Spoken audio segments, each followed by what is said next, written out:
Picture a time back in 1948 when Porsche was just a fledgling venture with humble beginnings. Its creator, Ferdinand Porsche, gathered a mere 200 workers to bring his vision to life. By its 25th anniversary, a total of 10,000 Porsche cars graced the world's roads. Today, when people in the Bay Area talk about Porsche, they conjure images of luxury and high-performance machines. And why wouldn't they? The company now crafts a dazzling array of models, each boasting robust engine power and cool features that set the brand apart.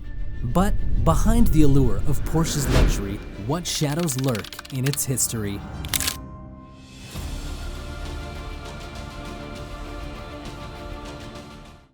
Ferdinand Porsche was an Austrian engineer, and as a true believer of Hitler's dreams, he, along with his son, set out to make Hitler's dream come true of a unique vehicle, the people's car. With the initial designs dropping in the early 1930s, it didn't take long for the first Porsche model to drop in 1950. With just 200 workers, the Porsche 356 was released. This was a car which was both easy to use, had a strong engine, and even served luxury purposes. And soon after, in the year 1952, we witnessed the birth of a legend, the 550 Spyder.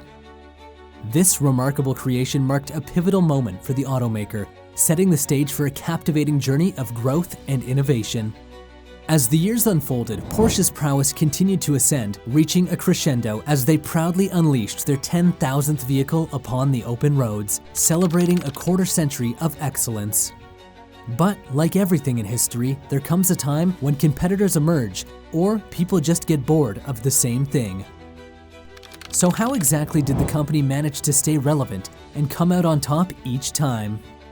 During the recession, it did go through some rough times, but a new CEO was all it took to give the company some restructuring, and it was back and better than ever. CEO Wendelin Weidking modernized the company in such a way that no one could complain it wasn't keeping up with the times. Fast forward to today, and even the mention of the Porsche name among Bay Area drivers brings to mind unrivaled performing engines and a dream vehicle.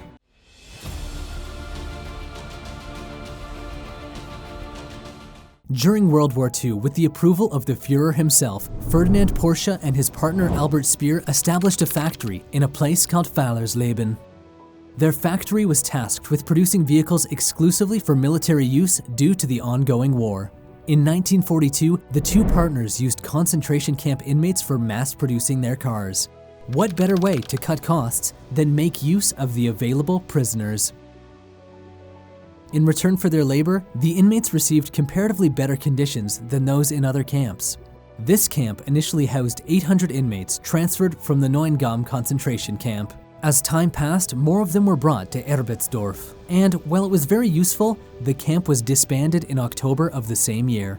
The Ministry of Armaments and Munitions had not approved Volkswagen's plans to operate an aluminum foundry at this site. But don't you think this idea to use the prisoners for industrial purposes was a worthy enough experiment?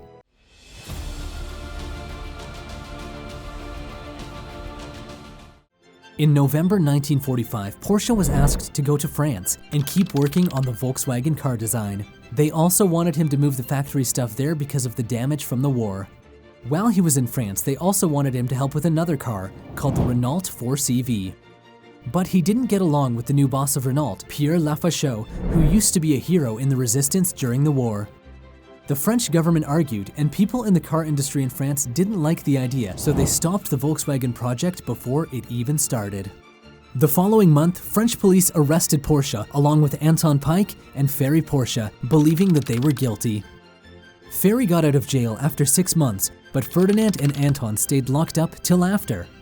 While his dad was in jail, Ferry worked hard to keep their business going. He started doing more than just making cars. He fixed cars, made water pumps and winches. He also agreed to build a special racing car for someone named Pierre Duccio called the Type 360 Cisitalia. This car had a cool 4-wheel drive design, but sadly, this beauty never got to race. Alongside their collaboration with the Cisitalia, the company began crafting a brand new car design called the Porsche 356. This was a significant moment because it was the very first car to proudly bear the Porsche name. With everything going on, this was the beginning of a new era.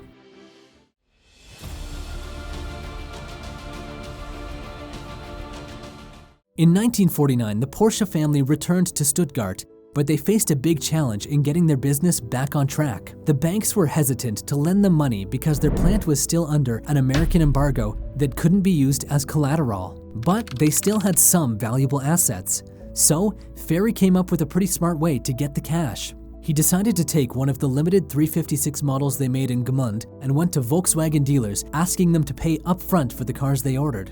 When Ferry Porsche revived the company, he hoped to produce about 1,500 cars. And would you believe it if I said they ended up making over 78,000 Porsche 356s in the next 17 years? But that wasn't the only place the money was rolling in from. Porsche was hired by Volkswagen for consulting work and received a royalty for every Volkswagen Beetle they manufactured. Since more than 20 million Type 1 Beetles were built, this brought in a lot of Benjamins. In 1950, Porsche visited the Volkswagen factory in Wolfsburg for the first time since the war ended. During his visit, he talked with Volkswagen's president about the future of Volkswagen Beetles, which were already being produced in large numbers. Unfortunately, a few weeks later, Porsche had a stroke and died soon after. In 1996, Porsche was inducted into the International Motorsports Hall of Fame for his achievements, and 3 years later, he was given the prestigious award of Car Engineer of the Century.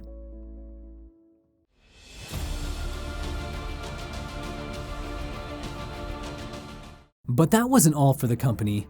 In a gripping turn of events, German state prosecutors have leveled charges against 3 Porsche employees, all connected to a web of credit fraud. This development is part of a larger legal battle stemming from allegations that the high-performance carmaker played a cunning game in the Volkswagen shares market back in 2008. These Porsche employees, whose identities remain a mystery, stand accused of a crafty scheme.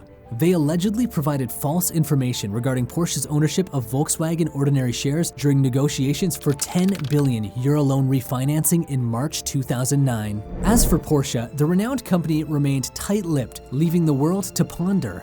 This dates back to a time when the luxury car manufacturer found itself drowning in debt after a daring but ultimately fruitless bid to acquire Volkswagen. In 2009, Porsche struggled mightily to refinance its mountain of debt, leading it to seek a lifeline from none other than Volkswagen. Yet, the echoes of past actions continued to haunt Porsche. Lawsuits from investors, looming tax liabilities, and an ongoing criminal inquiry in Germany delving into allegations of trust breaches and market manipulation have cast a shadow over Porsche's efforts to join forces with Volkswagen, a company that already possesses a stake in Porsche AG, its sports car division. And it didn't just end there. In recent news, Porsche was slapped with a hefty fine of 535 million euros, which translates to about 598 million in connection with the Dieselgate scandal. This is just one of the many times that Volkswagen had to face due its use of software to hide the true levels of harmful emissions produced by its diesel cars.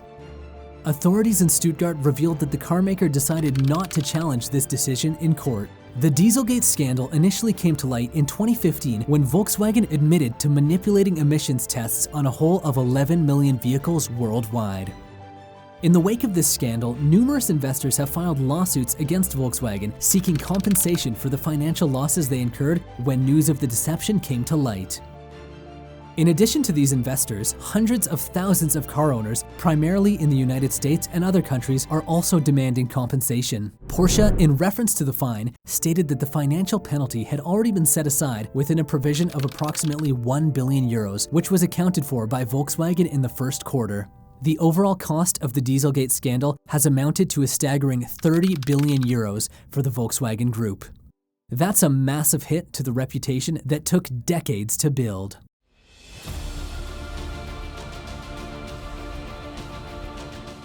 Porsche has soared to become the gold standard of luxury vehicles. Their Porsche 911, even after introducing the 8th generation in 2019, remains the longest-running sports car. The 3rd generation Porsche Cayenne dazzled us with touchscreen features, clever voice control, and even a Wi-Fi hotspot.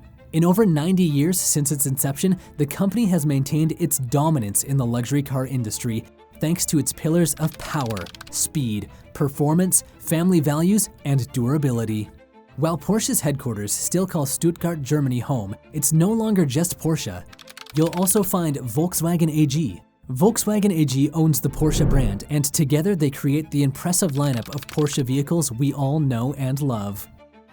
The most important part is, as soon as you see their logo, you immediately recognize it. So yes, sticking to your logo's original elements can be a wise choice for your company. Porsche had just one major redesign, and even that didn't stray too far from the core colors and overall look. No matter the size of your business, you want it to thrive for years to come. You aim for a logo that customers will always associate with your business, whether they encountered it 70, 50, or 10 years ago.